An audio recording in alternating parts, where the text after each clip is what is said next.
Mom, I think it's better if you don't come to the wedding. Margaret Collins stood frozen in her tiny kitchen in Queens, New York. For a moment, she thought she had heard her son wrong. I'm sorry. What did you say? On the other end of the phone, Ethan took a deep breath. Vanessa's parents are inviting a lot of important people. CEOs, politicians, investors. They think you won't fit in. Silence. Margaret looked at the wedding invitation hanging on her refrigerator. She had read it every single day for the past 3 months, not because she cared about the flowers or the expensive hotel, but because it was the happiest day she had dreamed of since Ethan was born. She forced a smile, even though Ethan couldn't see it. If that's what makes you happy, I understand. After the call ended, she quietly sat at the kitchen table. The room felt painfully silent. On the wall was an old photograph. A little boy with missing front teeth, laughing as he hugged his mother. That little boy had once promised, Mom, when I grow up, you'll always sit in the front row of every important day in my life. Margaret closed her eyes. I guess promises grow old, she whispered. She walked to her bedroom. Inside her closet hung a simple navy blue dress. She had bought it 6 months ago. Every week, she skipped buying something for herself, just so she could afford that dress. Its price tag was still attached. She gently touched the fabric, then zipped the garment bag closed. I won't need it anymore. A single tear rolled down her cheek. What Margaret didn't know was that someone had been standing outside her apartment door and had heard every single word of that heartbreaking phone call. That stranger was about to uncover a secret, one that would change Ethan's wedding. Forever. The man standing outside Margaret's apartment didn't knock. He quietly walked away. His name was Daniel Harper, a respected attorney from Manhattan. He had come to deliver some legal paperwork, but after hearing Ethan's phone call, he decided it could wait inside the apartment. Margaret carefully folded the wedding invitation and placed it inside an old wooden box. It wasn't filled with jewelry. It was filled with memories. Ethan's first baby shoes, his elementary school report cards, a handmade Mother's Day card that read, You're the best mom in the whole world. Margaret smiled through her tears. I still believe you meant those words. The next morning, she woke up at 5 a.m., just like she had for the last 30 years. Even though she was 68, she still worked 3 mornings a week at a neighborhood bakery, not because she had to, because she hated depending on anyone. Her co-worker Linda noticed something was wrong. Margaret, aren't you supposed to be getting ready for your son's wedding this weekend? Margaret forced a smile. Oh, the plans changed. Linda didn't ask another question. She could see the pain in Margaret's eyes. Meanwhile, across Manhattan, Ethan was standing inside the luxury hotel where the wedding would take place. Crystal chandeliers sparkled above him. Workers rushed around preparing flowers worth thousands of dollars. Vanessa walked over with a smile. Everything looks perfect. Then she looked at Ethan. Your mother understands, right? Ethan hesitated. Yeah. Vanessa gently fixed his tie. This wedding has to be perfect. No awkward moments. No embarrassment. Ethan nodded, but something inside him didn't feel right. For the first time, his mother's silence felt heavier than her words.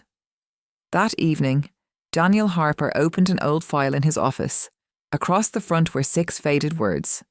The Collins Family Trust, confidential. As he turned the first page, his eyes widened. He immediately reached for his phone. This changes everything, he whispered. Then he dialed Margaret's number. Margaret looked at the unknown number on her phone. She almost ignored it, but something told her to answer. Hello, Mrs. Margaret Collins. Yes, speaking. My name is Daniel Harper. I'm an attorney with Harper and Blake Law Firm in Manhattan. Margaret frowned. I think you have the wrong person. I'm afraid I don't. I've been trying to reach you for months. Margaret sat down slowly. What is this about? Daniel paused for a moment. It's about your late husband, Michael Collins. The room suddenly felt silent. Michael had been gone for over 25 years. Hearing his name still brought tears to her eyes. There must be some mistake, she whispered. My husband didn't leave anything behind. He died with medical bills we could barely afford, Daniel replied calmly. That's exactly what everyone believed. But yesterday, while reviewing old trust records, I found something that should have been delivered to you years ago. Margaret's heart began to race. I don't understand, Daniel continued. Mrs. Collins, I can't explain everything over the phone, but I need to meet you. It's extremely important. Margaret looked around her tiny apartment. The old furniture, the peeling wallpaper, the life she had accepted for decades. What could possibly matter after all these years? Daniel answered with one sentence, a sentence she would never forget. Because your husband didn't leave you nothing. He left you a promise. The next morning, Margaret travelled to Daniel's law office in Manhattan. As she stepped inside, Daniel placed a worn leather folder on the table. Its edges were faded with age. Across the front, written in Michael's own handwriting, were the words, "To my wife, Margaret. Open this only when Ethan is ready to become a husband." Margaret's hands began to shake. She slowly reached for the folder, without realising that whatever was inside would decide whether Ethan's wedding would happen at all. Margaret stared at the old leather folder. Her fingers trembled as she slowly untied the faded ribbon around it. Inside, there was a handwritten letter.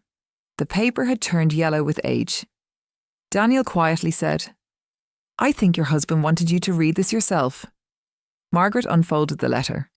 The first line brought tears to her eyes. My dearest Margaret, if you're reading this, it means Ethan has grown into a man and is about to start a family of his own. Margaret could barely breathe. It felt as if Michael was speaking to her again. First, I need you to forgive me. I let you believe that I left this world with nothing. I did it because I wanted to protect you and Ethan from people I could no longer trust. Margaret looked up at Daniel. What does he mean? Daniel gently slid another document across the table. It means your husband had a business partner. They built a small construction company together before he became sick. When Michael realised he wasn't going to survive, he secretly placed his ownership into a protected family trust. Margaret's eyes widened. I never knew any of this. Daniel nodded. Almost no one did. He wanted the trust to remain untouched until the day Ethan was ready to build his own family. Margaret looked back at the letter. The final paragraph read, Margaret, if Ethan has become a man who values love over money, give him everything. But if he has forgotten the sacrifices that built his future, let him learn the value of family before he receives a single dollar. A tear rolled down Margaret's cheek. For the first time, she realised this wasn't just an inheritance, it was a test Michael had prepared for his own son. Daniel slowly closed the folder. Mrs. Collins, tomorrow is Ethan's wedding. And tomorrow, you'll have to decide whether your husband believed in the right man. The next morning, the Grand Lexington Hotel in Manhattan was glowing with elegance. Crystal chandeliers sparkled overhead. A string quartet played softly as guests filled the ballroom. Everyone was smiling, except Ethan. He kept looking toward the entrance. A part of him still hoped his mother would walk through those doors. But she never came. Or so he thought. Across the street, a black sedan quietly pulled up. Daniel Harper stepped out first. Then he opened the rear door. Margaret slowly emerged, wearing the same navy blue dress she had bought 6 months earlier. She looked at the hotel. This is where my little boy becomes a husband, she whispered. Daniel smiled. You don't have to go inside if you don't want to. Margaret took a deep breath. I'm not here to ruin his wedding. I'm here to honour my husband's last wish.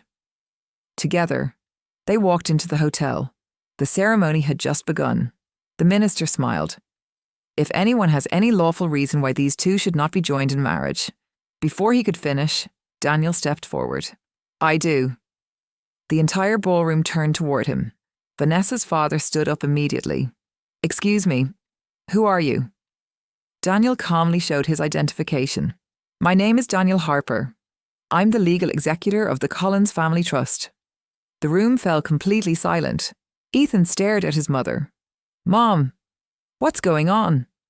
Margaret didn't answer. She simply looked at her son with tears in her eyes.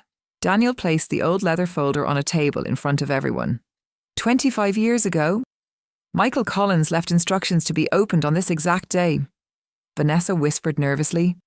What is he talking about? Daniel opened the folder, looked directly at Ethan, and said, Your father left you an inheritance. Ethan's eyes filled with surprise. But there's one condition. If you fail that condition, you will receive nothing. The ballroom became so quiet that no one could even breathe. And then Daniel said, The final decision is not mine. It's your mother's. The ballroom was completely silent. Every guest was looking at Margaret. Daniel gently placed the leather folder in front of her. Mrs. Collins, according to your husband's final wishes, only you can decide whether Ethan receives his inheritance. Margaret looked at her son. His eyes were filled with fear, not because of the money, but because for the first time, he realized how deeply he had hurt the woman who loved him the most. Slowly, he walked toward his mother. Then, in front of more than 200 guests, he dropped to his knees. Mom! I'm so sorry. I let other people decide who mattered in my life. I was ashamed of the woman who spent her whole life making sure I never had to be ashamed. Tears rolled down Margaret's face. She gently lifted Ethan to his feet. My son, when you were 5 years old, you fell off your bicycle. You kept saying, Mom, don't let go of me. I promised you I never would, and I won't let go today either. The entire ballroom fell silent. Even Vanessa lowered her head. Margaret turned toward her. I don't hate you, but if you truly love my son, never make him choose between his family and his future. Vanessa couldn't hold back her tears. She realized it wasn't Margaret's clothes or her background that had made her uncomfortable. It was her own pride. She quietly whispered, I'm sorry, Mrs. Collins. Margaret gave her a gentle smile. Then she turned back to Daniel. I've made my decision. Daniel nodded. Would you like me to read it? Margaret smiled. No. I'll say it myself. She looked at Ethan. Your father wanted to know if you valued family more than money.